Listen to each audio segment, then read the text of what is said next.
Tootsies. Where'd you get them? Bourbon and Clay. I don't know this. I know. She's a little maker in California. As a craftsman. Of what? Okay, this is going to bother me all night. Do you notice that, like, you challenge yourself to support other, like, small mom and pop creatives a little bit more, or are you? Oh, for sure. Yeah, I mean, we've had our company now for 6 years, and it's shifted the entire way that we even think about life in general. We were talking about this yesterday. Tyler's an avid hunter, and our goal is to be able. I'm going hunting with him. 8 months pregnant. I'm going to go shoot a deer. Dude, have you done it before? Savage. Never. You have never. Never. Oh, but damn. I'm so dedicated. I'm like, I don't want to have to buy meat that I don't know where it's coming from. And I so often just don't eat meat because of that reason. But it's so funny because it all stems from this place of, like, we want to know where our stuff's coming from. We want to know where our money's going. Because we experience it on a daily basis. Yeah, it's so cool. Yeah. I kind of. Sorry, Jules. Go ahead. I feel as I get older, the only real way for me personally to feel like I have an opinion is where I spend my money.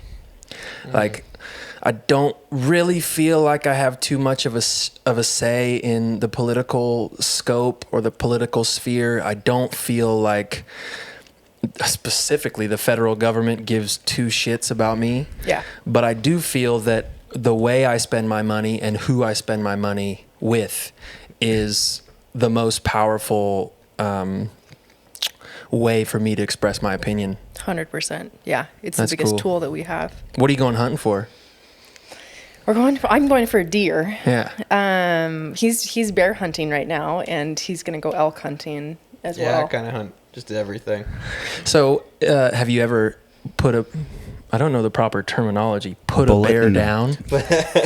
Harvested? How yeah. Harvested. No, it's like the great white buffalo for me. So I've been chasing it for 6 years. And Same guy? No. That would be cool. I've come close a couple times, been with people that have gotten bears, but just haven't been able to nab one myself. So it's kind of just this ongoing, my yearly struggle. And The chase. you're doing rifle, yeah? Yeah. Okay. Why now? For you? At 8 months pregnant, especially.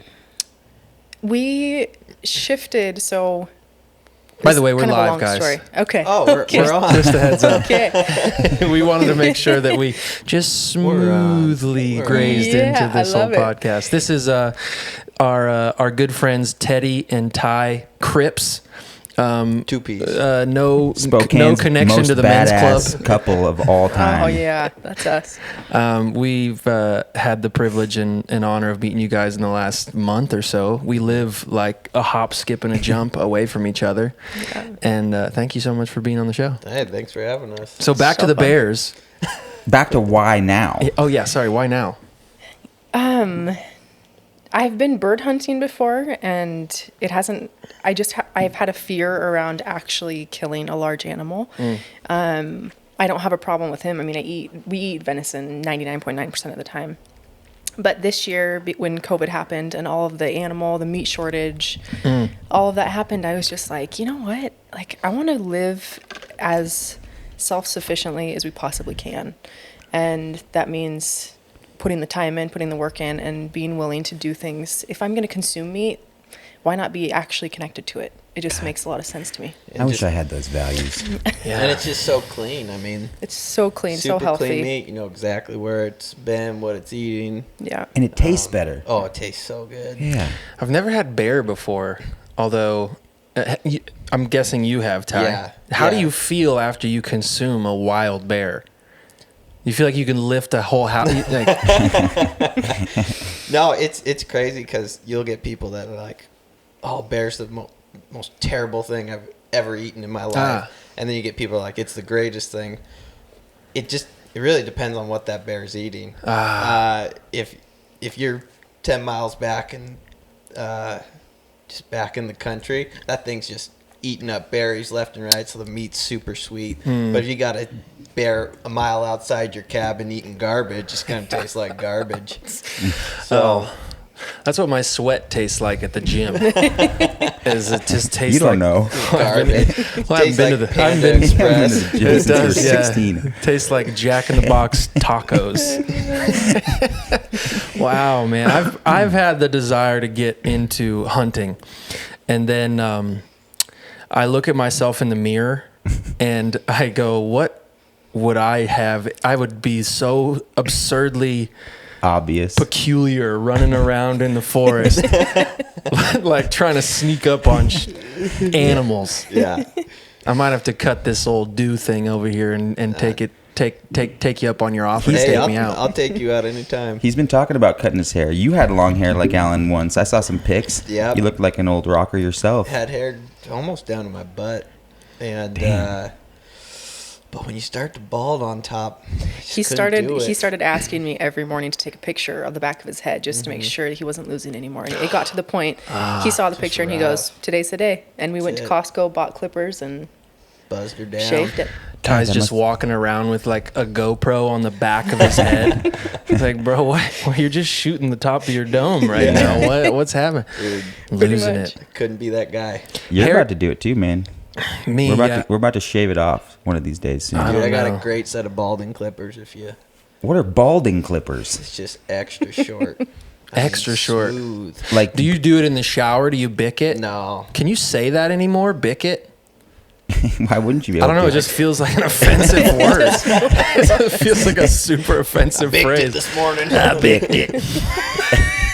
She won't let me bick it yet. No. But we're not at that point. We're at 00. Dude. Pretty low.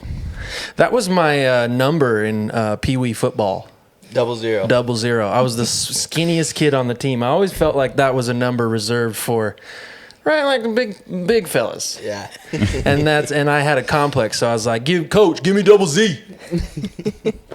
Moving on. So I want to do something first because this is funny, right? So I bought one of your wallets, and I love it. It's to give context for everybody, Please. Who's listening. Teddi and Ty have an incredible leather handbags. Like, what would you consider it? Leather goods. Yeah. Leather goods shop that they have running out of their garage. It's such a cool It's so workplace. cool. Yeah. And me and my wife have become obsessed with your craftsmanship and your bags, and we both got a wallet. And then I've noticed this for myself, that like my back starts. I'm a lot of cards. I carry a load of cash. You know what I'm saying? Yeah, you Throwing do. D's, dude. Throwing D's. son. Benji's, baby. Benji. I'm like, man, my God, lay down at night and like, my lower back's a little bit weird, a little tweaked out.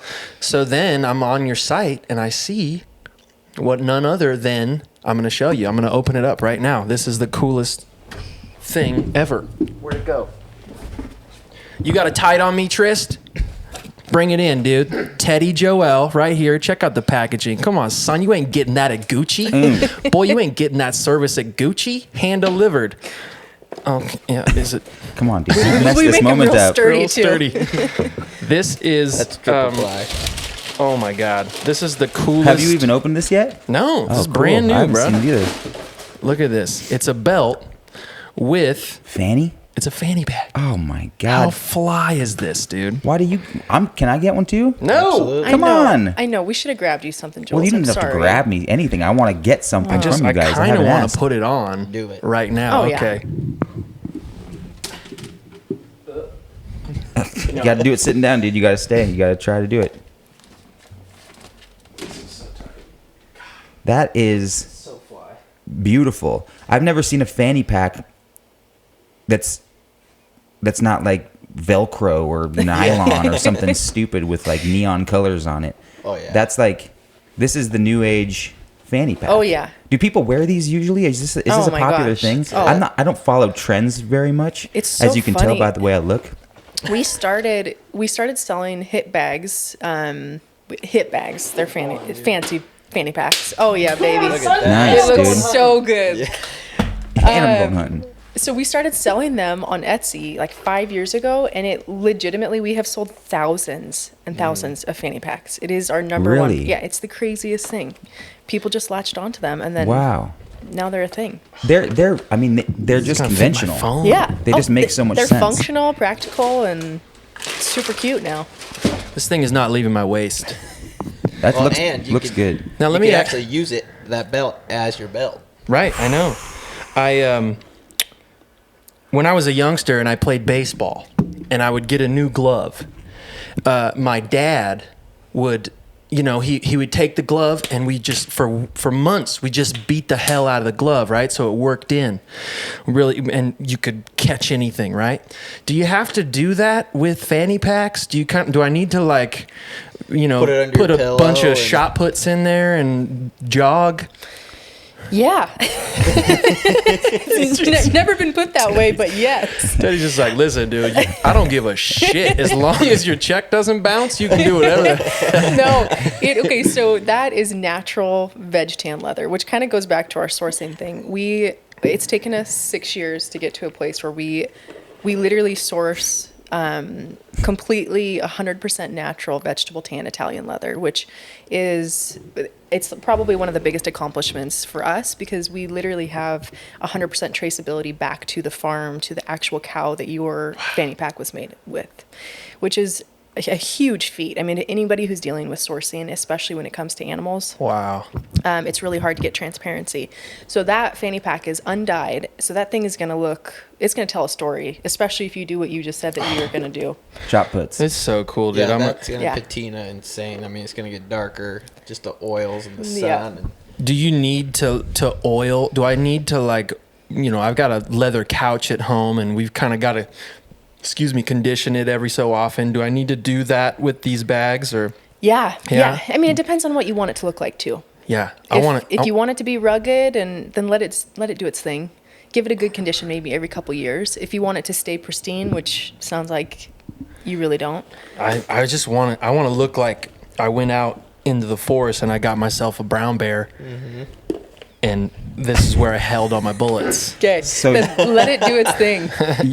you said you've been doing bags for 6 years, right? Yep. Can you take us back and just kind of let us know how you start? Because it's a little bit of an interesting story how you got into making leather to begin with. Yeah. Because you didn't mean to really, and it kind of just happened. And we also need to address that these two are a married couple who are the coolest couple in all of Spokane, and I think they're.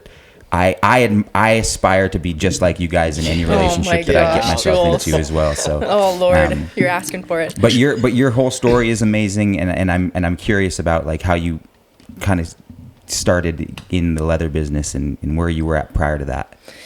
Yeah, do you want me to? yeah, you go for it. Okay. So we lived in Long Beach, California. LBC, shout. LBC, baby.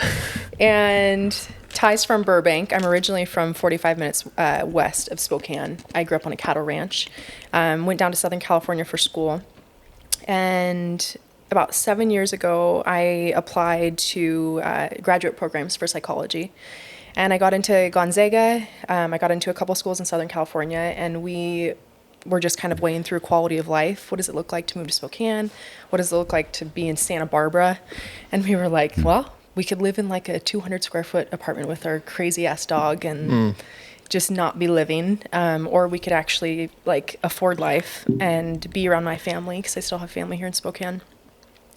So we moved back. He transferred. He was working at an ER in Burbank in West Hollywood.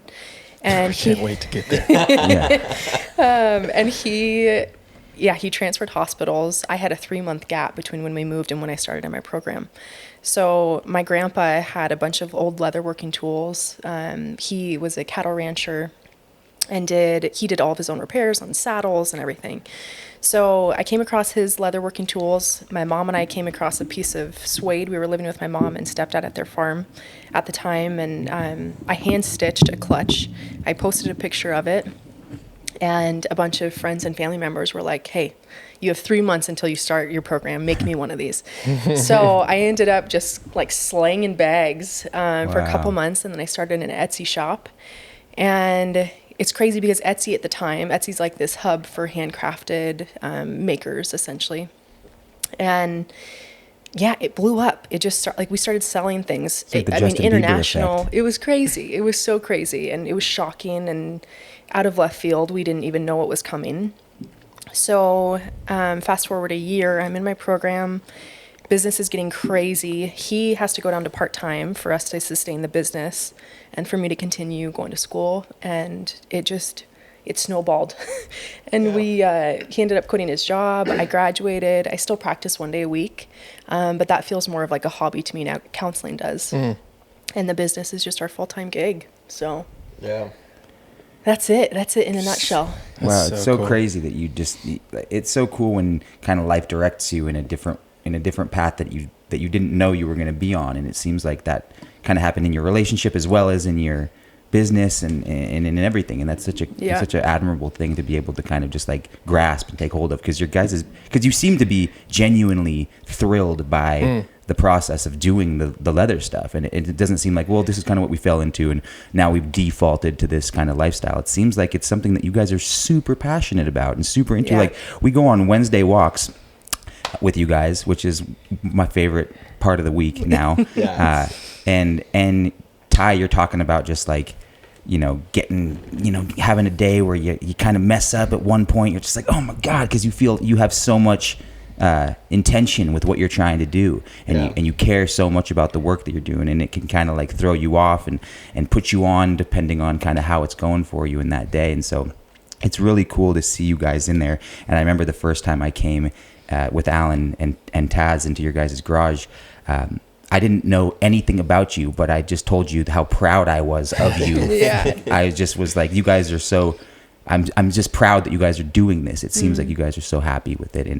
And I'm just, it's amazing. It's really, really cool. And so, Thank you. Yeah, it's pretty wild. We almost every day we kind of look at each other like, God, we love doing this. Like, we're just so stoked to be out there, just making bags. And like you said, there's days where a bag might take me hour and a half. It's the last 3 stitches, I screw it up or whatever. I got to start all over, and I get these. It's just, but it doesn't get me. It's just like, hey, I can make bags forever and not think about, oh, I screwed this up. Oh, now I'm going to be a day behind. It's all, we really love being out there and just making it. And I'm sure it's, the same with writing a script or making music. You just get in the zone and it's just, time doesn't even matter. You're just out there, you're loving what you're doing, and it's just, we're super fortunate and just stoked to be able to do it. And we have the best customers. Yeah, we do. Have you ever thought about, so you started with bags. Obviously, there's plenty of things that are made out of leather, saddles, chaps. We get the craziest requests, I tell you that. I'm waiting for my assless. They're coming. Yeah, we were. Our Whips. our original company name was Hustle and Hide, and we contemplated Hustle and Ride at one point because we had Little so side many, biz, little so side many biz. bizarre Still? requests. Oh my gosh. Wow. Yeah, it's pretty amazing. Like sexual? People Oh, are yeah. into some Oh. weird shit. It Yeah. mostly, like, the bizarre requests are sexual. Oh, ones. listen. always. Yeah. There's never a Really? bizarre request that's not. You're just like, never Do- thought about that. But do hey, you if you're do you guys into even it, like consider that? Well, I've considered it a couple times. But I consider it about as far as I can throw it. That's interesting that somebody would have a, like, I wouldn't call it a tick, but, what would you call it? Like a weird sexual preference. And then you would just randomly hit up strangers on the internet and go, hey, Fetish. listen, Yeah. I'm looking for this thing that connects a headband to a shoelace, which then that I goes could hang from a ceiling. right, and then up my tailpipe around the corner. Yeah. That's an interesting, it goes from 0 to 100 miles an hour very quickly there, it seems like. Well, Yeah. I wonder, because, like I said, I've considered it, so I've definitely looked into it. Have you? And- oh, yeah. And I'm sure they're reaching out because that's expensive stuff. That shit's Oh, expensive. yeah. for Oh, I sure. bet. So they're like, hey, if this guy can make it for half that price, Right. I'm in. Yeah. But Well, whatever nothing. you're into. Yeah. Never say Zero never. judgment. You guys might No. have to expand the business model and make a department for kink. Yeah. Why not? I mean, I might try something. I wouldn't know what it would be, but I might. Who knows? Jules, if you are at the table of leather kink, what is your appetizer? And what's the first thing you try? I don't even. All I can think about is a whip, but then I feel like I'm scared. I don't want to get whipped. I don't want to whip somebody either. You know, like, and I don't know what else there is, like ball and chain. Like, is that a leather thing? I don't You know. tell me, I don't bro. know. Well, I don't know. I'm into some assless chaps, but that just seems like a silly thing to wear on a Monday afternoon, on our Wednesday walks, maybe. Yeah. Yeah. To each I don't their know. own, I don't know what is available in the sexual leather department of things. I think you can make it up. I think it's kind of an open canvas. I don't know if there's any rules or regulations to the leather kink world. I would say no. I would say The there world are is no. your oyster. Yeah. On that one. I mean, if you could think it, you could do it. If you can think it, you can Yeah. do it. Ty, Teddy mentioned earlier that you, for I want to say 5 years or 6 years, you worked in West Hollywood Close as to, an yeah. as an ER technician. Yikes. Yeah. Okay, so to give the listeners the gravity of that occupation, I don't know if everybody's been to West Hollywood, but I have many, many times. And West Hollywood feels like that specific scene in Star Wars where like there's just a bunch of different sizes of aliens. That's pretty much it. For anybody listening who lives in West Hollywood, I apologize for this description, but there's a lot to look at. There's a lot going on in West Hollywood, and you were at ground zero. Yeah. How does that affect? Now you're married to a counselor. How does that? And Teddy, maybe you can touch on this. Mm-hmm. How did that affect your outlook on human beings? I have a couple friends who have worked security at music venues, and I've thought about what they must think about people, because every single human they run into is at their worst, right? Yeah. They're hammered. They Miley Cyrus said, "I could be backstage, sir," right? And it must inform your perspective of humans. Can you touch on that? How did you how long ago was this, by the way? Oh man, I've been doing our business full time for, I think we're coming up on 4 years. So 3.5-ish, 4 years. And so after that, or before that, I think I started in 2011, I want to say. And then worked down there for 3 years, up here for 2 years. But how it made me look at people is you definitely look at people differently. Yeah. You see them at their worst. You see terrible people. You see great people. You see people that you're just like, you like really feel for, because you're like, what? Like, you're such a good person. I can't believe this happened to you. But yeah, it's definitely skewed my view on people, and just easy to be like, oh, I could get a read on people without having to talk to them, just from how they are. And she used to call me out all the time, like, you don't even know them. I'm like, Yeah. oh man. I think I do. Yeah.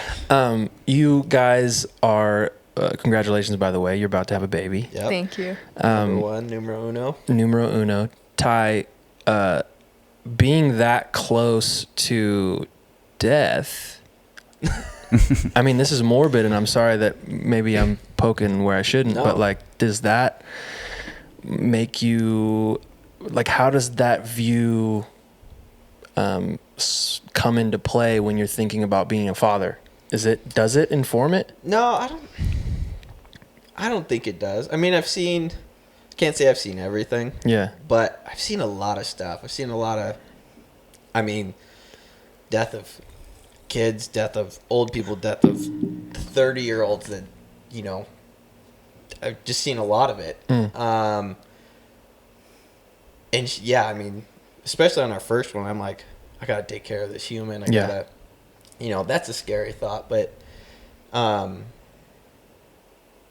yeah, I don't think it's really gets to me. Yeah. Yeah. You could be very desensitized by like the work that you've done before, but when you bring a kid into the world and bring life into the world rather than watching it go out from somebody else that has no real connection to you, I imagine that like your experience is probably just going to be twice as enhanced, maybe even because of what you've seen. For sure. I tell you who I'd like to have in the cockpit during delivery, though. My boy Ty. Me and my wife had a baby back in March of 2019, and I was there. I was in the cockpit. I was about as worthless as a sloth at the Olympics. Like, I was pretty good at like getting ice chips. She was stoked about that, and I was a pretty good encourager. I can encourage like no other. But man, anything to do with medical things, you know, the ins and outs of literally what happens during a pregnancy. I would want you in my corner, Ty. Faux show, dude. I say that all the time. I mean, it's amazing your tolerance for trauma. You are one of the best people to have with you when any kind of emergency, anything high trauma, medically related happens. I am just one of those people that freezes up. I don't know what to do, which is like the most people who are not in the medical field, right? I mean, I've definitely been desensitized, like you said, of just like things don't shock me. I don't get that shock of like, oh, what now? We've talked about it before, but like things just kind of slow down a little bit for me, and I like hyper focus on what are the next steps? What are we gonna have to do? Yeah, so I'm thankful for that. Yeah, but I also think it kind of made me a little emotionless towards people. Sure, yeah. Because when something happens, I'm like, okay, well, you're not dying. You're not. Yeah. You know, okay, your arm's. You broke your arm. Like, you're good. You're going to be fine. You're going to be fine. Yeah, and your capacity for empathy towards people, period, is different than most. And, like, we've worked through that. I mean, I'm a freaking marriage and family therapist. So it's like I'm obviously more wired towards empathy and being present with people and their pain. And you're more of like, let's figure out how we can fix this and then move on. Yeah. So it's been a really interesting juxtaposition between the two of us, and it's taken time and it's taken a lot of intention and effort in our marriage to get to a place where we find balance and where we can work together towards still feeling empathy, but also having, I mean, sometimes therapists can get a little crazy too. Well, yeah. How do you navigate that in your relationship, being a professional at that, and not trying to bring like a professional reaction to the way that Ty is being, or his desensitivity? Nice, dude. Dropping bombs, desensitivity. I don't even know if it's Come on, son. Yes. Desensitization? See, I didn't even say it right, dude. Both of those words are way It's over much my better. head, dude. Numb. Yeah, like how would you? I feel like it would be so hard if I were in a relationship to be with somebody who was, you know, therapizing me. But I don't know. I doubt you are, because you don't seem like the type of person that would just be like, well, I know that the diagnosis for what you're dealing with is this thing or that thing. And I think you probably addressed it from a very empathetic place, and also from like a loving place, because he's your husband and you want to care for him and actually help him in a different way. Like, what are those different ways that you would address a husband and a person that you love and a client? Yeah, versus some like a nutcase like me. Or me. You're giving me a lot of credit, Jules, which I appreciate. But in the beginning, I mean, I think my first semester was all theory. And I was so caught up in the theory of everything and so fascinated with just diagnosing people that I started diagnosing everybody in my circle. And it was so unhealthy. I mean, I would do it to Tyler all the time, where I was like, you're you're just in this state of wallowing in your lack of secure attachment, and just like throwing shit at him. And I'm like, you were so gracious with me, but he literally coined the term therapizing. He goes, you need to stop therapizing me, and you need to just be with me. And so that shifted, and it took probably like a year and a half after I graduated of like, okay, everybody's human. We all have our stuff, and diagnosis and all of that, it has a place in the world for sure. But more than anything, being present with people and understanding their pain and understanding what they need is the most healing and beneficial thing that you can do for somebody's mental health. So same thing in our marriage of just like, I can't look at him like, a client or a patient that I need to diagnose.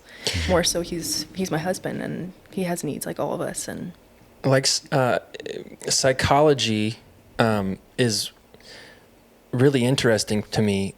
Well, I'm not a very smart person, Teddi, but I think about like having a degree in psychology because, and correct me if I'm wrong, the brain, we still know very little about the brain, right? I mean, from like a black and white diagnosable angle, it's. Am I right in saying that? Oh yeah, that it's a very young profession, right? Yeah. Is it difficult to deal with human beings who have? Because how am I going to put this? Sometimes my issues that I have that present themselves in specifically relationships is because I had like too many drinks the night before, or I am stressed about money, or how clean my house is. Like there's all these things that kind of inform and counteract my like mental peace. Is that difficult as a professional to like dig into what those things are versus just being like, okay, well, this is obviously a bipolar human being who just has no real grasp on reality, versus like, you kind of just need to wake up and make your bed, dude, and you'll be fine. Is there even a question in there, Jules? Can you cut me off real quick so that our guests don't leave? Get out. Did that make sense? No, I think I understand. There's a part of psychology that you can get very caught up in. And it's just looking at, kind of going back to the whole diagnosing thing, where you look at somebody from like the DSM, and you're like, okay, what are the presenting? What's the DSM? What does DSM mean? It's the diagnosis manual that we go off of. Ah, gotcha. Okay. Which So- is now like 10,000 pages. It's huge. It's so huge. Oh, wow. Just an encyclopedia for. Yes. Yeah. And so you can come from that place, and it's not a great place to come from. I mean, there are obviously chemical imbalances and things that people really do need to address and they need medication for. But more than anything, it's just important to see all of us as human beings and being able to kind of get to the root of, I practice from what's, essentially an attachment theory. So it's like, how do we get people to be able to get to a place where they can feel secure enough with other human beings and have secure attachments? Because when we have secure attachments with others, we are able to be healthier people and more whole and well. So that's the whole like premise that I work from. And when you do that, it's easier to look at people as humans than it is just a patient. And so like external things, we all have shit in our lives and things it's constantly consuming us and going on.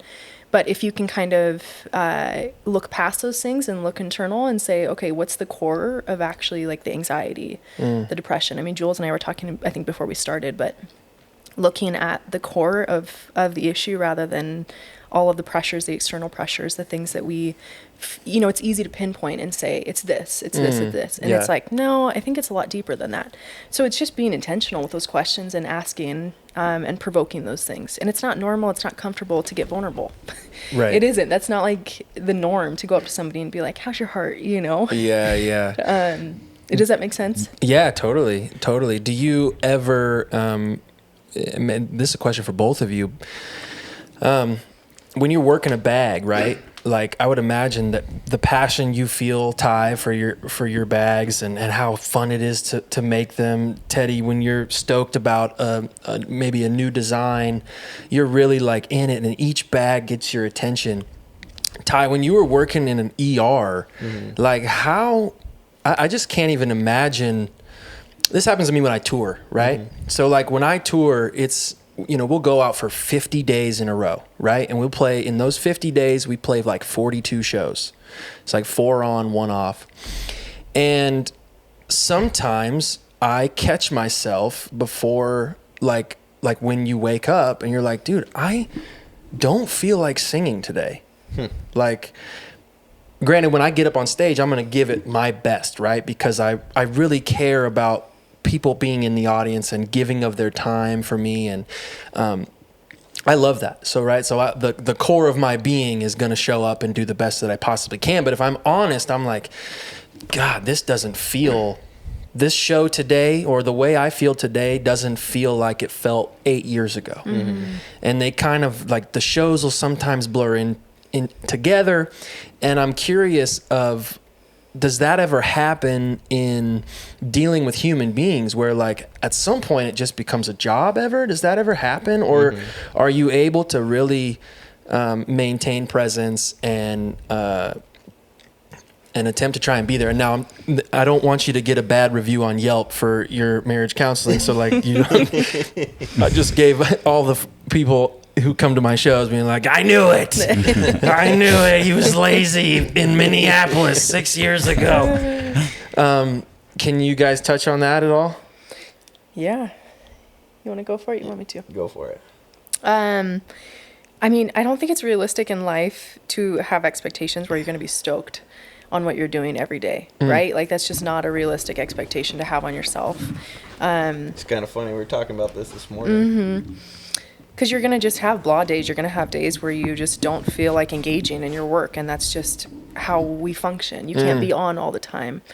So I think it's a really good reminder and a good goal to have going through your work, what you are passionate about, what you're pursuing, to be able to really say, I love this at the core of it. Like I love what I do at the core of it. It doesn't mean that I'm going to be happy all the time. It doesn't mean that I'm going to be stoked on what I'm doing every day. I mean, I could have a really awful month. I could have an awful year.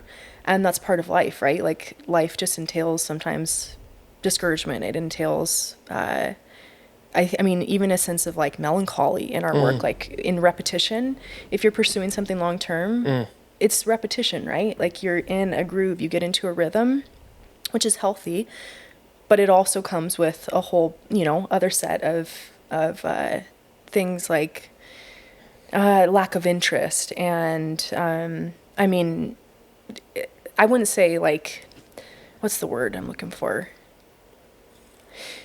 Essentially, like a lack of purpose in what you're doing. You're going to have feelings where it's like, you question, should I be doing this? Is this where my heart's at? But I always go back to, and we always go back to, like, do we want to be doing anything else? Would anything else be this life-giving? Would anything else be this satisfying long-term for us? And we always say, no, this is what we want to be doing. This is where our heart's at. Yeah. In what I do, and I just cut you off, Jules, I apologize. All good. There's certain aspects of my job that I really, really love. I love like the therapy of just singing. Like there's a muscle group that I connect with while singing my hardest that just I feel elated when that happens. There's other aspects of my job that I absolutely hate. Was there anything, Ty, when you were working in the ER that you just always had to do that you were like, man, I am so tired? You know, it was just like continuously somebody would come in and have this, you would have to do this procedure that you're like, this is my least favorite part of the job. Oh, dude. Yeah. So you get your frequent flyers. And it's like the first, I don't know, 50 times. It's just the same thing. And it's funny. Some of the frequent flyers are funny. Yeah. And, you know, you build a relationship, yeah. But it's just, after you get to this point, it was just like, oh my gosh. And it's the same thing. Like, hitting the call button, you walk out, hitting the call button, And you just get, you're just like, by frequent flyers, you mean people who just go into the ER constantly? all the time. I mean, Yeah. I got a scratch. Wow. I got a paper cut. I mean, anything that just seems like it's just a normal thing, they'll come in for it. Wow. But I mean, the worst is getting the same homeless drunk person that just shit all over themselves. Yeah. And then having to clean them up. Yeah. And then they go out, you let them out, hour later, right back, showering them again. I'm professional. I could shower anybody with shit on them. Guaranteed. I use the softest It's a skill. soaps. Oh, It's a skill. dude, I had this guy every time I worked. What's his name? What's that? No, you can't say Yeah, his yeah, name. I bro. can't say his name, Sorry. but Come on, Forgot. JP. I'm just having a He conversation. had- I didn't forgot. he had style. Let me tell you this. He had style? That guy had gold high top Nikes.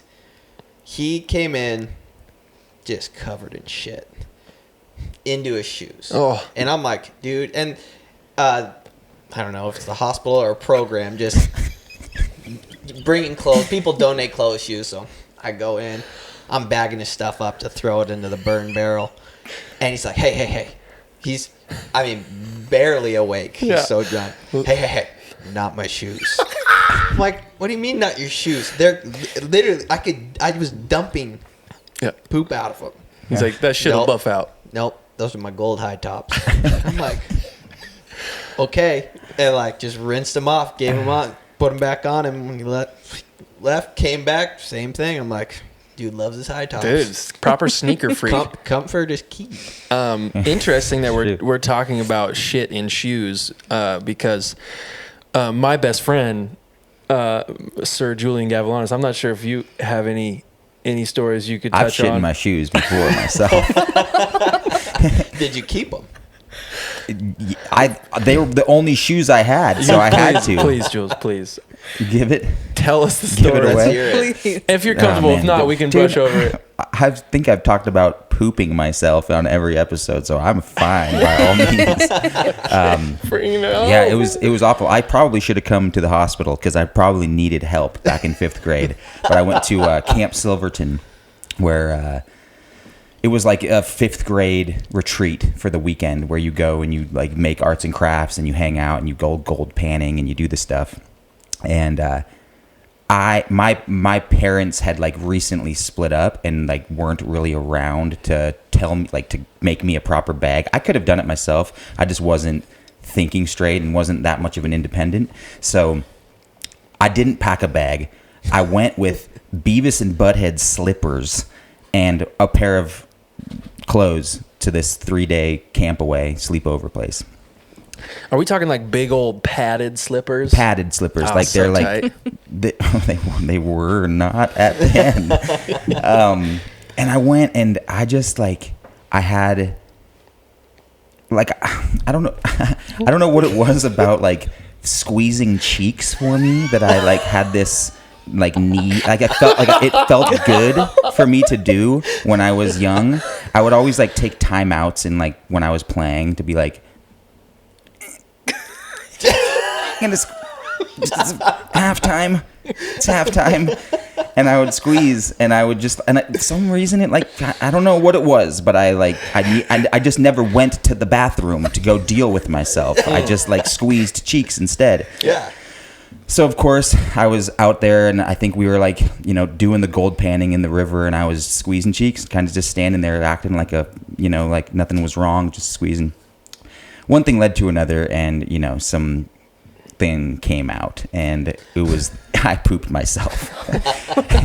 Well, the problem was that as 5th graders, like we didn't have access to like the showers.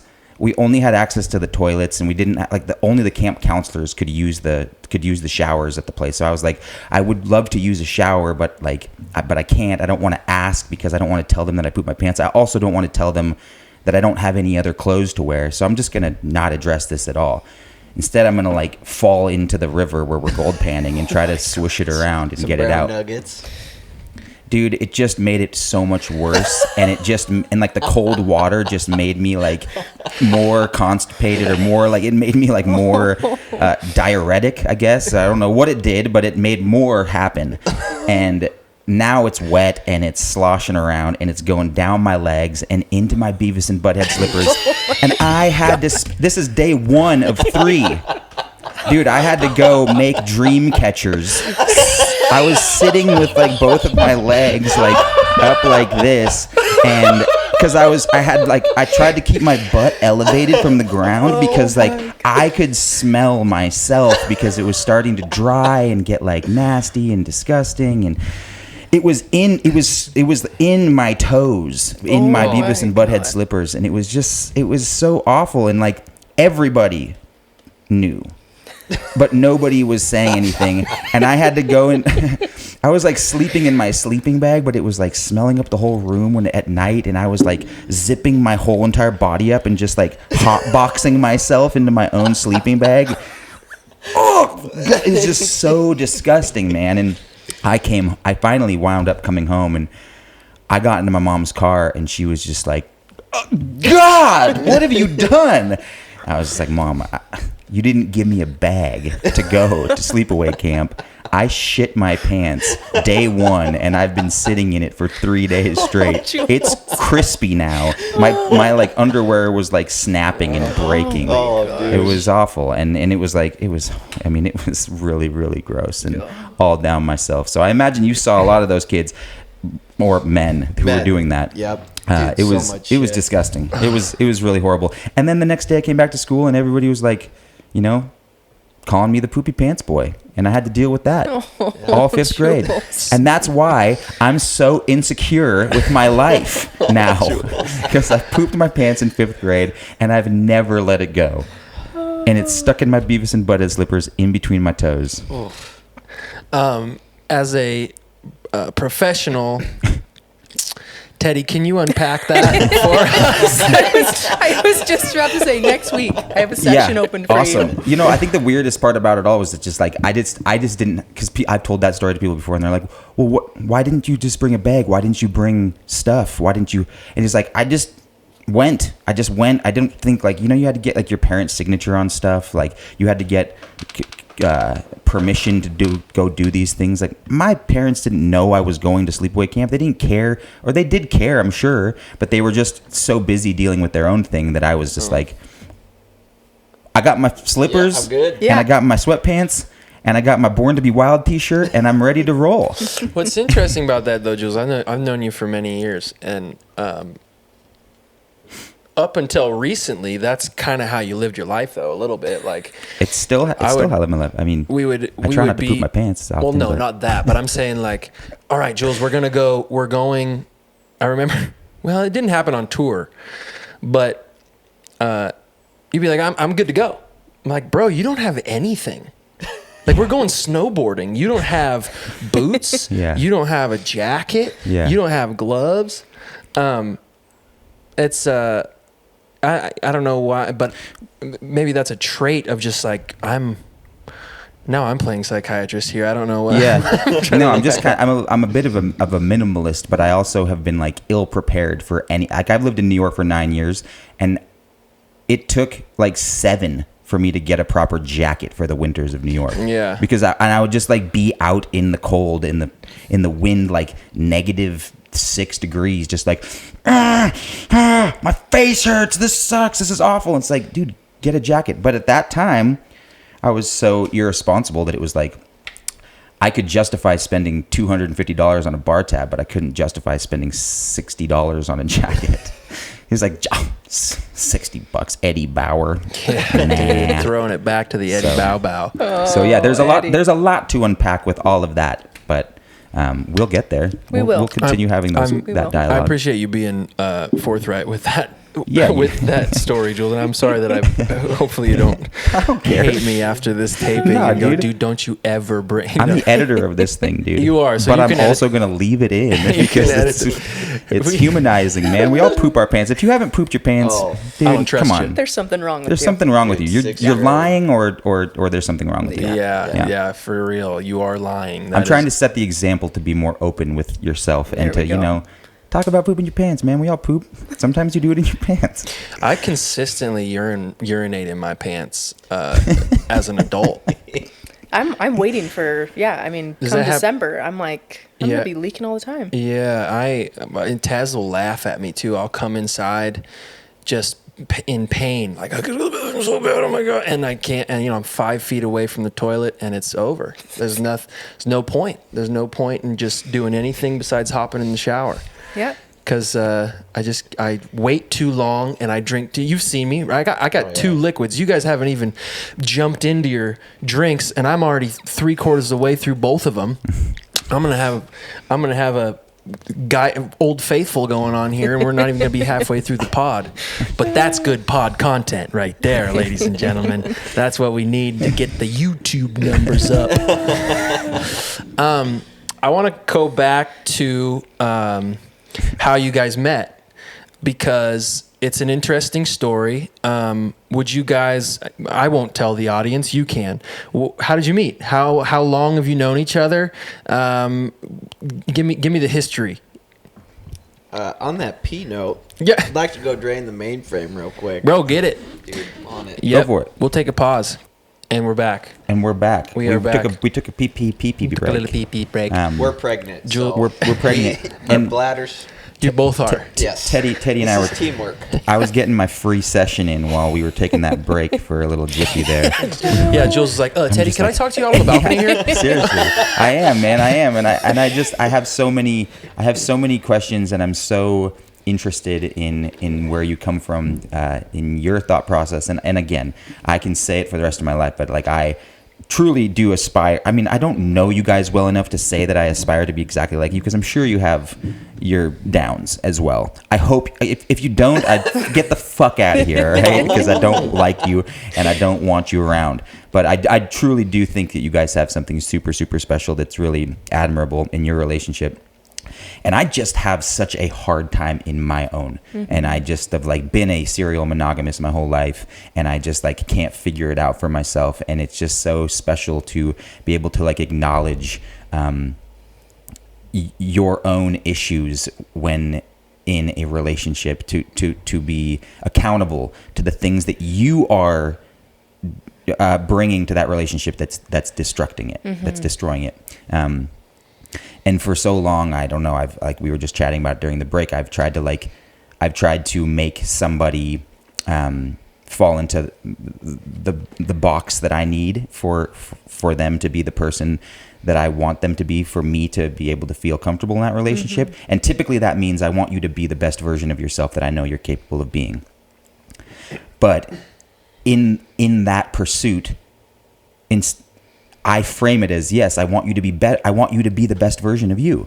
But I find that that's also just saying, if I frame it the right way, I'm just trying to manipulate you to be something that you aren't. Well, it's Yeah. also your definition of them. Right. Yeah. Like they might not think that the best version of them is the one that you want to fall in love with, which is you're kind of paddling upriver in my opinion. I mean, in my relationship with Taz, like I always noticed that, or I think what I've found solace in is that I have the only choice and the only power I have is how I react to somebody, and how I'm choosing in that moment to react in a specific way. And it's from, old trauma or old pain or just anxiety or OCD or whatever I deal with. But, I can define how I receive I mean, unless it's physical abuse or like verbal and mental abuse,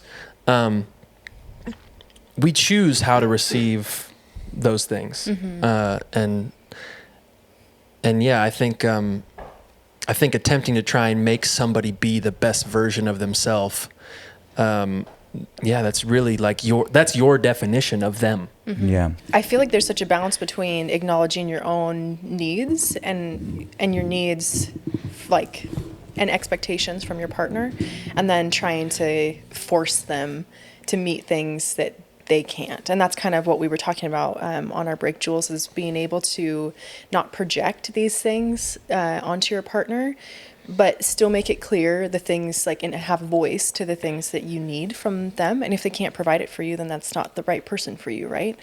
And I mean, in our, we started, it was 8 months into our marriage when I started in my marriage and family program.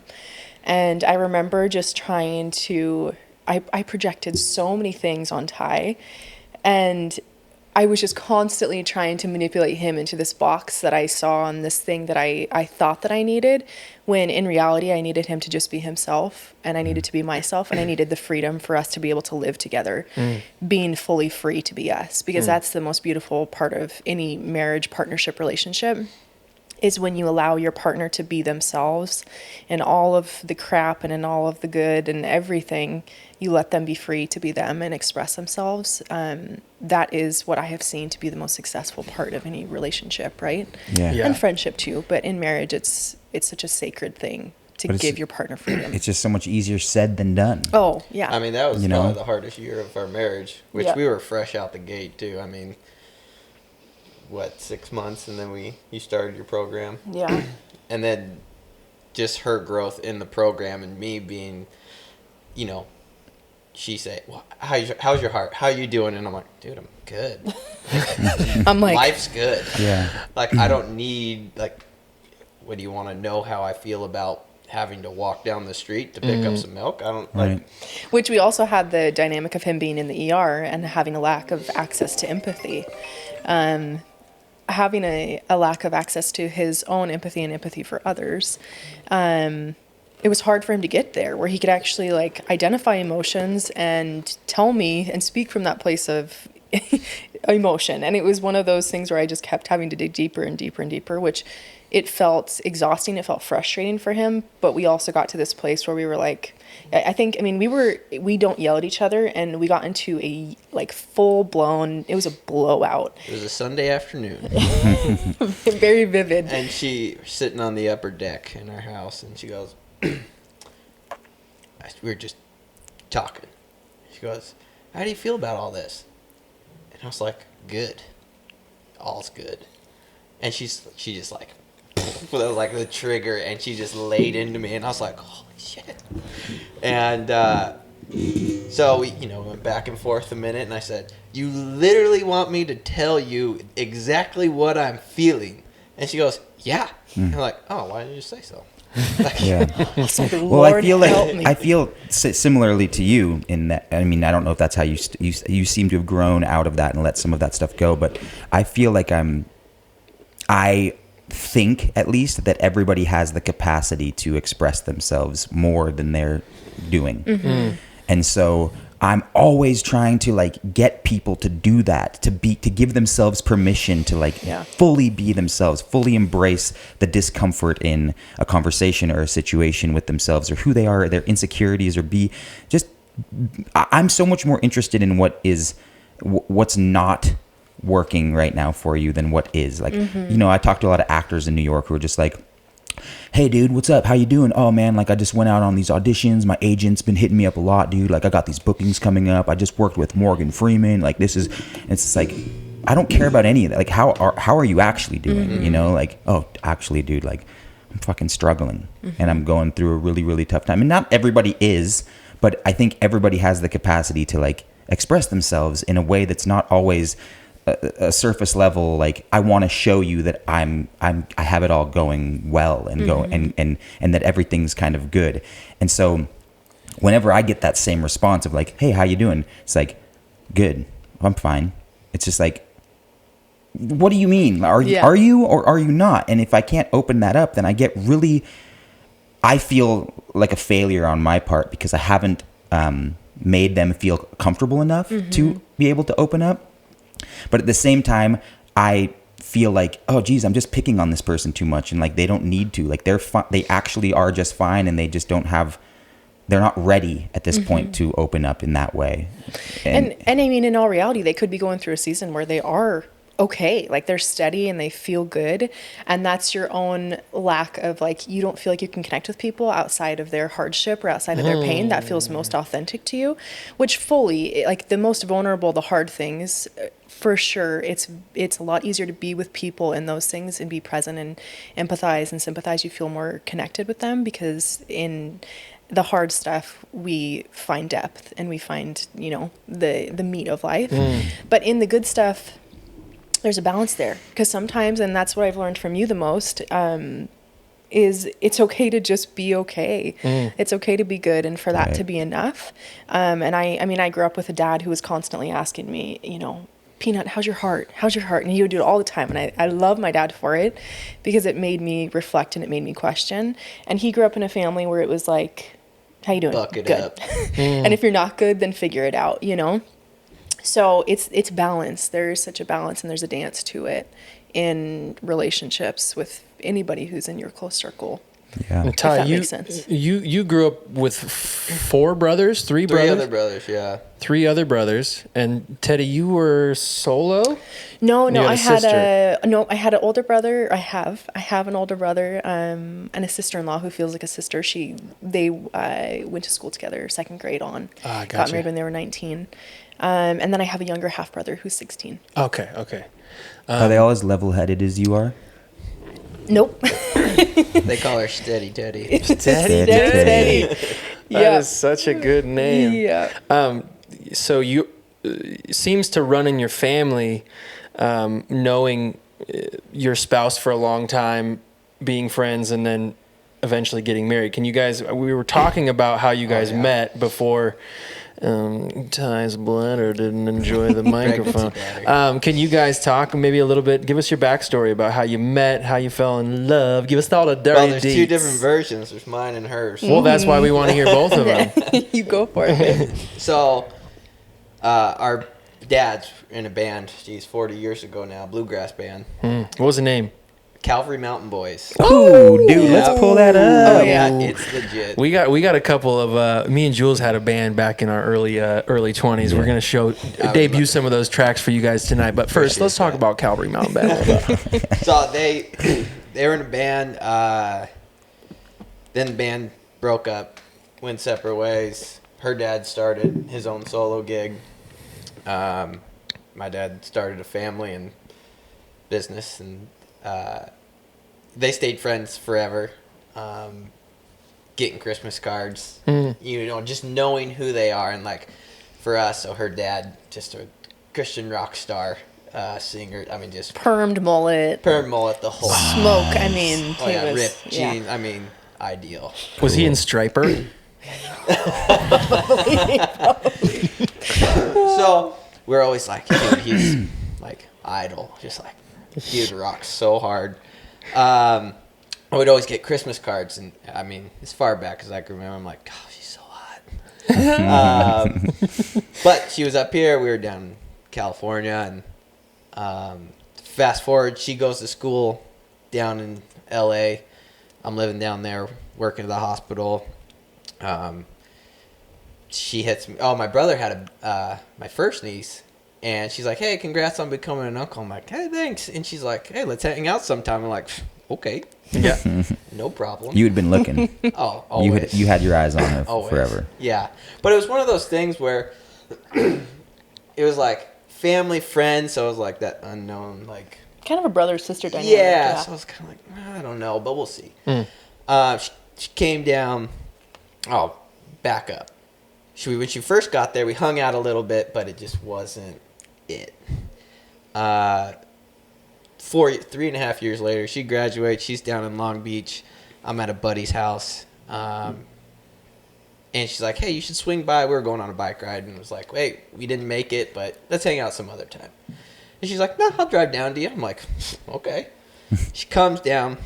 Shit you not. She gets out of the car. I'm like, "Yep, still hot." And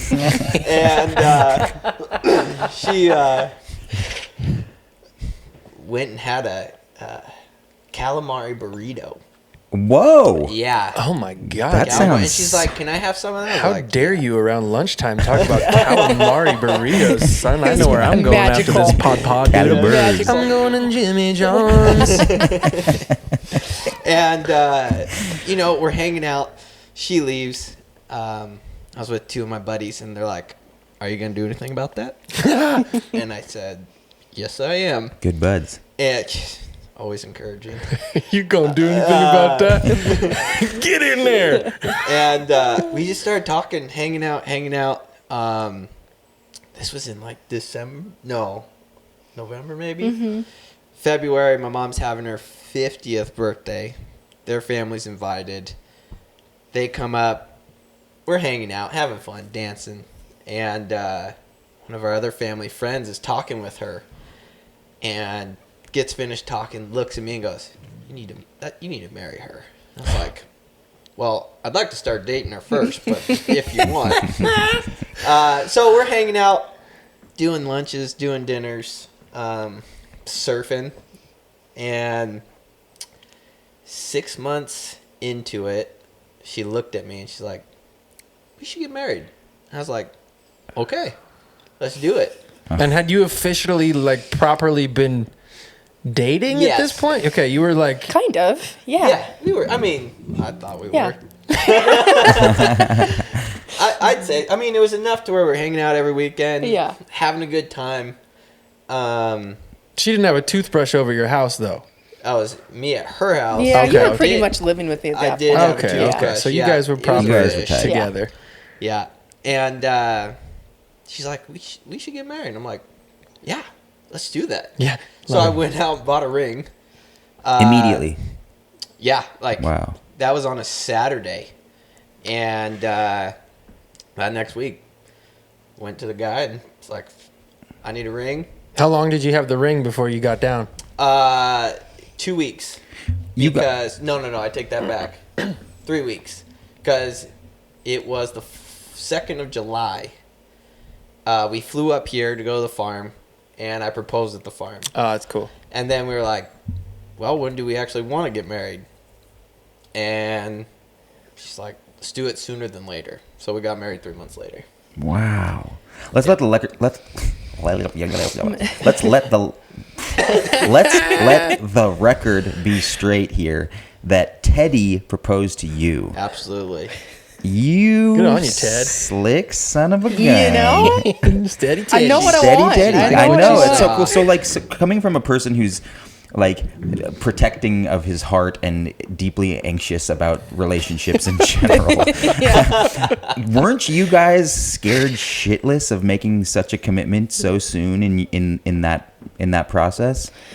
No, That's it was. amazing. I feel like everything was providential, though. I mean, it doesn't obviously work out like this all the time, or rarely does it work out like this. But when you know the family, there's just such a trust there. And I had been in a previous relationship that was just not good. It was volatile and ended really poorly. And so I feel like I came out of that just knowing what I wanted in a very different way. And Did you kick his ass, Tyler? Nah. But rewind to when she dated this guy throughout college. Right after her and I didn't jive in the beginning, she dated this guy. We're going to get married 3 days before the wedding. Mm-hmm. 3 days before, I found out he's total douchebag. Can we say douchebag on this? Dude, you can say whatever the You can get up and rip fuck you that want. shirt off if you Yeah. want, bro. Don't tempt me with a good Come time. on, son. Found out he was cheating on her with like 5. he was a pastor of a church. Yeah, Yeah, super like just Oh a my really goodness. just super shitty. Dude. I mean, 3 is, but 5? No. Where were we going with this? Yeah, and then I mean, when we got together and started dating, you were like, Oh, yeah. He's got to go. I was like, always wanted to tell you, but the second I saw you post a picture of you and him, I was like, I knew that guy was a douchebag. Bugger. love is blind, you know? Yeah. Oh, Yeah. I'm so sorry that you went through that. But it is Yeah. kind of nice. It's interesting how life can provide you with the canvas for what you what is going to make you happy Yeah. later in life, right? Like you kind of have to, maybe you don't have to. I'm sure there's plenty of people who have gone through life, no pain, no remorse, no tears, no anxiety. That's me, dude. No Beavis and Butthead slippers. Yeah. But it seems though, in my experience, that all of the highest highs and greatest joys I've experienced, they're kind of contrasted by all the terrible things that I've gone through and all the awful experiences I've had. So, so that to say, way to go, Ty. Dude. Way to go, Ted. Like, way to go, Ted. Dude. Yeah, it's Yeah. awesome, man. He scored big time. So your fathers were in a bluegrass band together. Which one of your fathers played the mandolin? Did they both play? They both played that. Come on, back away from the mic, and you're not going to tell me that you guys had double mandolin in a bluegrass They're band. like, they're both a jack of all trades. Yeah. They play everything. Savage. My dad Yeah. was mainly banjo. Her dad was mainly guitar. No. Yeah, he was guitar, but they both played mandolin. They But played they everything. just depend on who wanted to switch And are they up. still best Yeah. pals? They're still good friends. They're I good mean, friends, yeah. Tyler's middle name is after my dad. It's Tyler Wow. Tyler Joel Cripps, but my dad's name's Joel. And her middle name is after her dad. Joelle, Teddi Joelle. My dad really No likes way. his name. Dude, your dad's just like spreading his name seed all over the place. You know how many people have named their children after Alan? None. Our kid's middle name will be Al? Al. You said, folks, you the heard it record on show. How Good's This. Let the record Yeah. show that if that child's middle name Don't do that. is not out, no, please don't do that. That'd be You a guys lot got of some- pressure you guys on got me some that I names? cannot live up to. You guys got some names in the canon? Yeah. Frankie. If it's a girl, Frankie. Oh, cool. You have a girl. You have a girl named Frankie. Yeah, we Taz do. is for that, Yeah, Kevin. my niece is named Taz Frankie. told me, yeah. Yeah. So She's such cute. a little legend, dude. She's like, oh man, she's full on, dude. What about the cute. boy? We like Cash. Cash. Oh, bro, that's such a good name. Or- Cash Cripps. Yeah. Cash Cripps. Cripps. Holy Cash Cripps shit, is savage, dude. dude. Can his middle name be Cha-Ching? I think of Cash Me Outside Cripps. Yes. Come on, dude. Yeah. Dude. Please. Oh my god, that's so Cash good. me outside. Damn, Cash me outside then. Oh, Yeah. wow. So, beings as you guys, your love sprouted from a musical venture between your parents. Me and Julian, we prepared.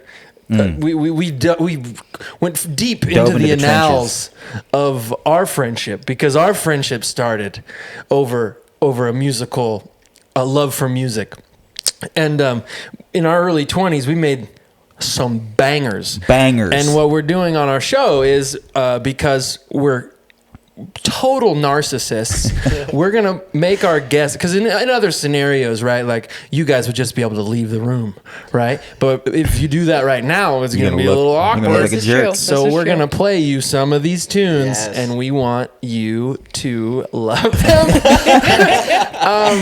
Trist, would you mind? There's a tune on there called Puget Sound. Let's take him back to 2000. We're not on this. We're not on Puget Sound? No. Okay, go. There's one called Angel. There's a song on there called Angel. We're not on Puget Sound? Bro, I definitely laid you a definitely fat laid a ass fat verse on verse on this one. Puget Come on, Sound. boy. Play Angel for him. This is me singing the hook. And Oh yeah. oh yeah. Oh my god. I can read the scars on the wrist. Yeah. Something better must exist. I sound 14. This is when you're 14. No, I'm like 25 and this I sound like I'm 14 and a half. Wait for Jules to drop bars. Buckle up. Check it. Here comes the intro perspective verse. Yeah.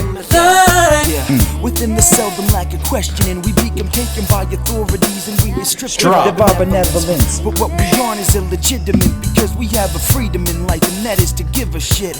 Not in the formal way of going in the rolling in college. Guys, 'cause I this believe is, that on our own like we can understand the 2006. knowledge. I cannot handle each this. other to benefit from knowing that the concept of human All right, we don't want to give the whole song away for him, Trish. You can go on iTunes and buy it for 67 we got bucks. That's legit. we got copyright on that tune, so don't go stealing that track. When is this going to make it a second appearance? Is what Yeah, I I'm think you wondering. need a new album. You know what? Something that I've been shocking insecure about for a long time is I brought that album that we had. It was like a burnt CD of all these songs that Alan and I did out at a party one time, and it must have been at a point in your life, in your career, where you were just like trying to be cool, and we were going out to Capitol Hill to like be recognized, and I put it in, and I was like, yeah, like vibing out to all these songs, and you pulled the CD out. It was my only CD, and you snapped it in half, dude. And I was like, you were like, this is bullshit. And I was like, dude, these songs are so good, man. I'm so sorry about that, Jules. Yeah, look at me now, dude. I'm Look at me all now. messed We up. know where the root of the insecurity Yes. stemmed from. Yes. It probably did. Alan We were talking about it the other Nathan day. Stone. We were talking about it the other day, and I, as a friend to Jules, I think the reason why we're such good friends is because I feel a confidence in the volley of our relationship. I know that I can throw something at Jules and he'll catch it, he'll juggle it a few times, and he's going to throw it back, whether it be a compliment, whether it be a dig. And I'm not afraid of Jules collapsing in on himself and getting into his feels. However, come to find out, 10 years after our friendship, he's like, those things hurt. And like we had a discussion about it the other day, and I'd like to say on this podcast, as my hand is caressing your thigh, I'm sorry for breaking that CD at that party in Capitol Hill. It's okay, man. Because those songs still exist. dude, they fire. They fire, They're boy. living on forever. Come on, Yeah, we're putting this up on totally. Spotify, dude. We should do a concert.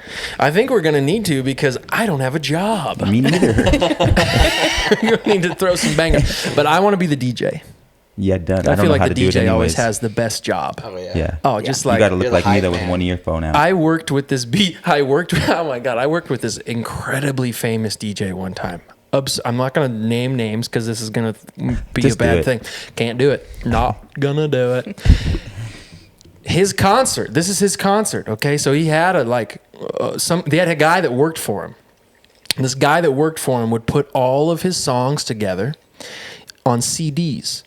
And he would put them in one of those old CD jackets. And then he would take the CD jacket to the concert, right? This is like a festival. He's getting paid tens of thousands of dollars. He would take the CD jacket. He would have 2 CD players. He would put the CD in the CD player. No. God. Zzz, put it in. And then every once in a while just be like this. And then put the next one in. Mofo was making 60 G's a show just putting CDs in. I was like, this guy has the best life ever.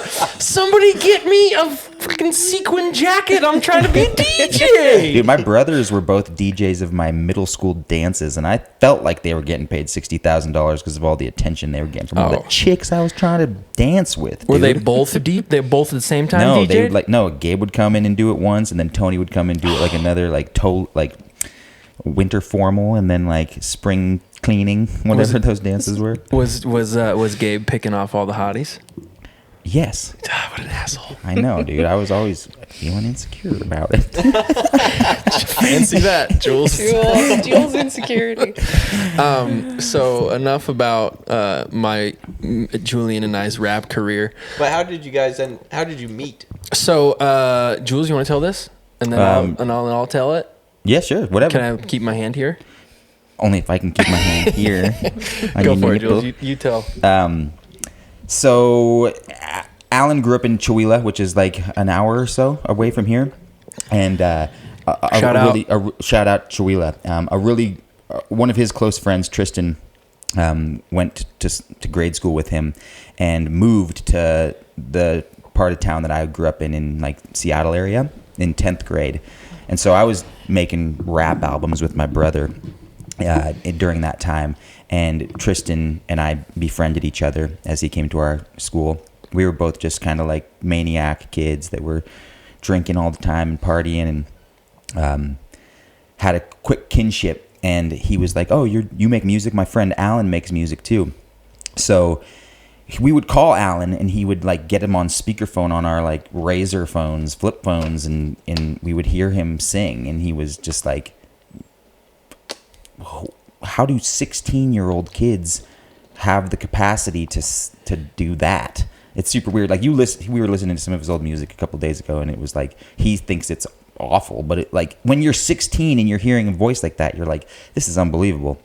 So anyways, fast forward a couple of years, and Tristan has arranged to have Alan and like 5 friends come out and stay at his house, because Alan's leaving after like they've graduated high school and senior trip. They're coming to Seattle to go to the senior big city. trip. We're going to Seattle. Going to the big city, and so they're planning on staying at Tristan's house.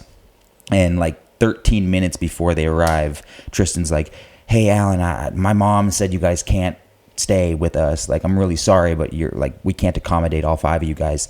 But my friend Julian and his dad Diego have this really great party house that you guys are totally more than welcome to go stay at." And Tristan calls me after that phone call and is just like, "Hey, dude, is it okay if Alan and like his 16 friends come stay with you?" I'm like, "Yeah, whatever, dude. I don't care." And so Alan comes over and brings his 5 friends, and they all crash with us for like a week, I think.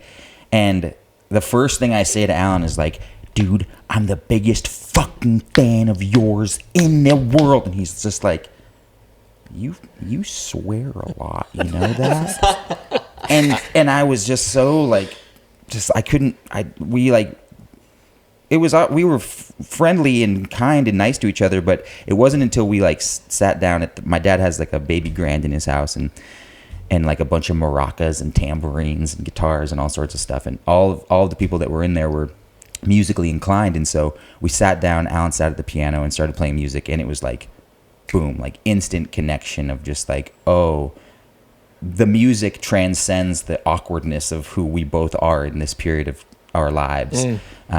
And we just like instantly became really close friends. And days after, he was drinking beers and he was corrupted, and his whole life had changed from being a nice Christian boy to being a horrible human being that wound Deviant. up just making a podcast with this idiot right next to him. I think when I first met Jules, that's obviously how we met. There was, and I'm guessing both of you have sensed this with Jules, there's this honesty. Like there's rhythms in communication that go beyond words, right? Mm-hmm. So like I believe that we communicate in a bunch of different forms and on a bunch of different plateaus, but we land at words and we forget about body language and the legitimate rhythms that happen in our hearts and in our beings. And there's something about Jules that is so incredibly honest that I, up to that point in my life, hadn't been around somebody like that. There was always like, the people I grew up with, incredible human beings, but Jules has like a level of openness with his personality and with his kinship to you that you feel like right away, oh, this is my best friend. Mm-hmm. This human's my best friend. I knew, so I'm 18, we spend that week over in Seattle. I'm on the like associate pastor Moody Bible Institute path at this point. Kind of planning on becoming a worship minister, I think, at this point. And soon there, I went to Moody Bible Institute, which is like it's a school here in Spokane. It's like an offshoot of Moody in Chicago. And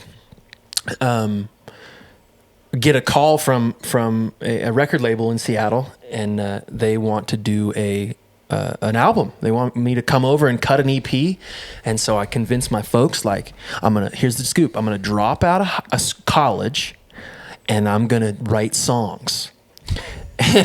Which, thinking back, like I have a child now. If my child came to me and said that, I'd be like, fuck you are. Yeah. Maybe when you're 35 and you got a retirement plan, But my parents, bless their hearts, they were just super supportive and super kind. So I moved over to Seattle, and the posse of humans that I was just brought into and loved by was Julian and his whole squad. And it's my first job. I've cut this album, and then I convinced the owner of this label to give me a job, to work at this label. He gives me a job. Essentially, I'm just like making coffee and scrubbing the floors. But this is my first job of all time, right? And I got this new group of friends. I'm away from Chewelah, which there's 17 people who live in Chewelah. You're related to all of them, so there's no tricking any of them. Yeah. Like, they know that you're a piece of shit.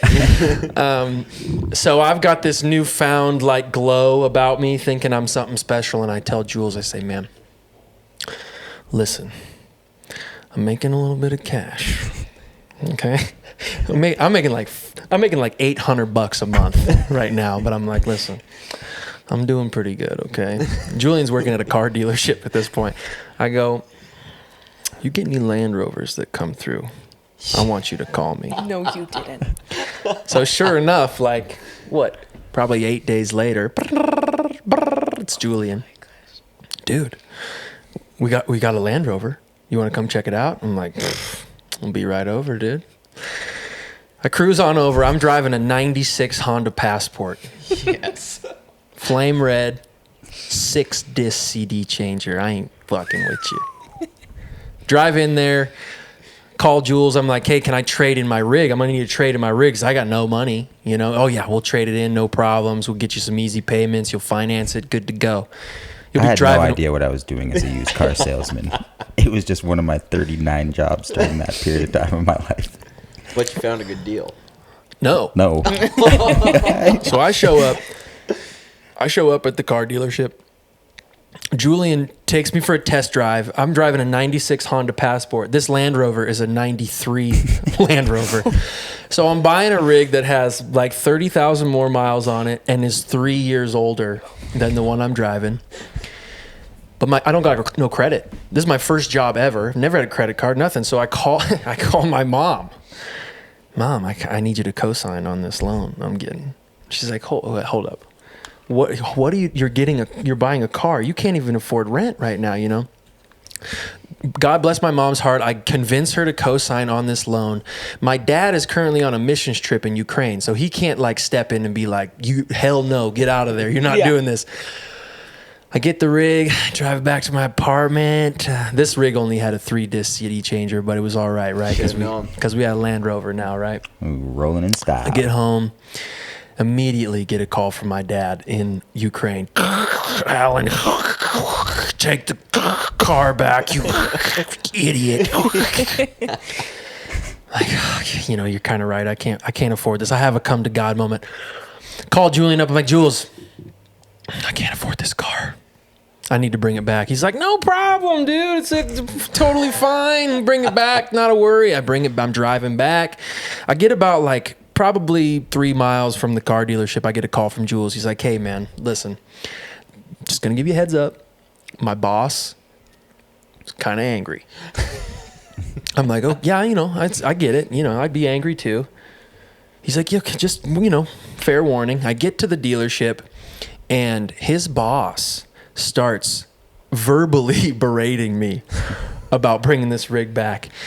At one point during the argument, he pulls, I don't know where the fuck he got this mirror, pulls out a mirror and goes, you see this? Pathetic. No shit. Take a good look. God. Pathetic. You can't afford $75 a month for this rig. Oh my God. You know, I'm like, oh man, I'm so sad. I'm hard. belittled. You know, I'm standing there. I'm like, you're right. I'm pathetic. Julian shoves his boss. No. Goes, don't you ever talk to my friend like that. Me and Jules barely know each other, right? We've hung out on a few occasions. We've polished off like a half bottle of Chap Lips Carlo Rossi together, but that's about it, you know? We're not that tight.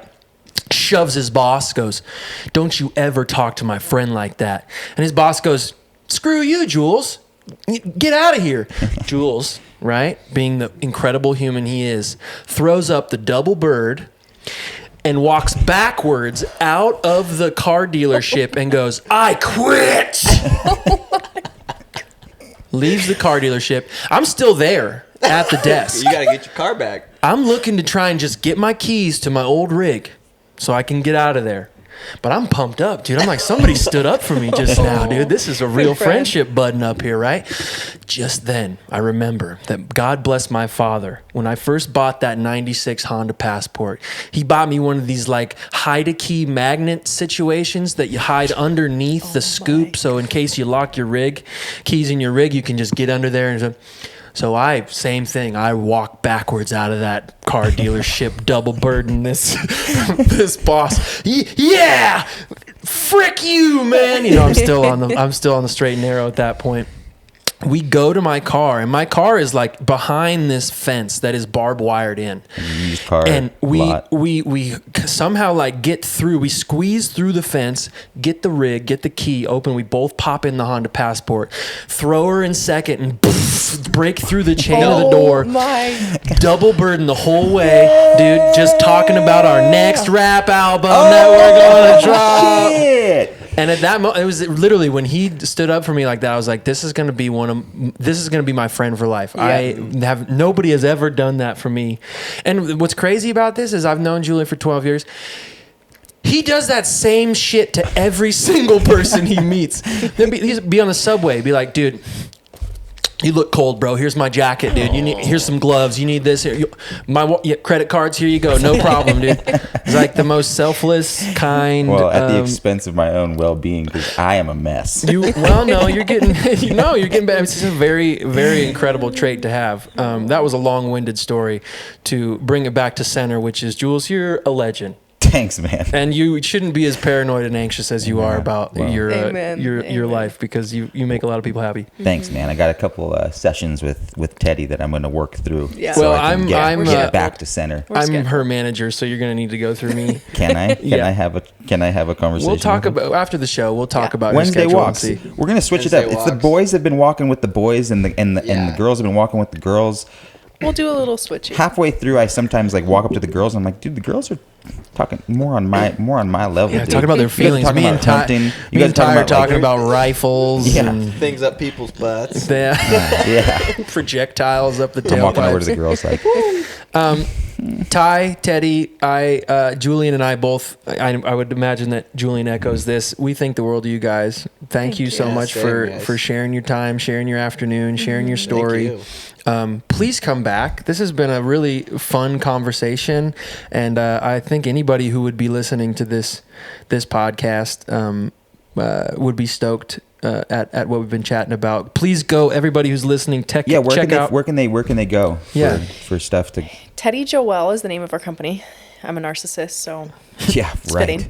TeddiJoelle.com. You can see all of our stuff, and follow us on Instagram, Teddi Joelle. See all of our new stuff coming out. Yep. We'll put a little like link in the end of this thing or something like Awesome. that for you as well. Thanks, guys. Do you feel like we did it?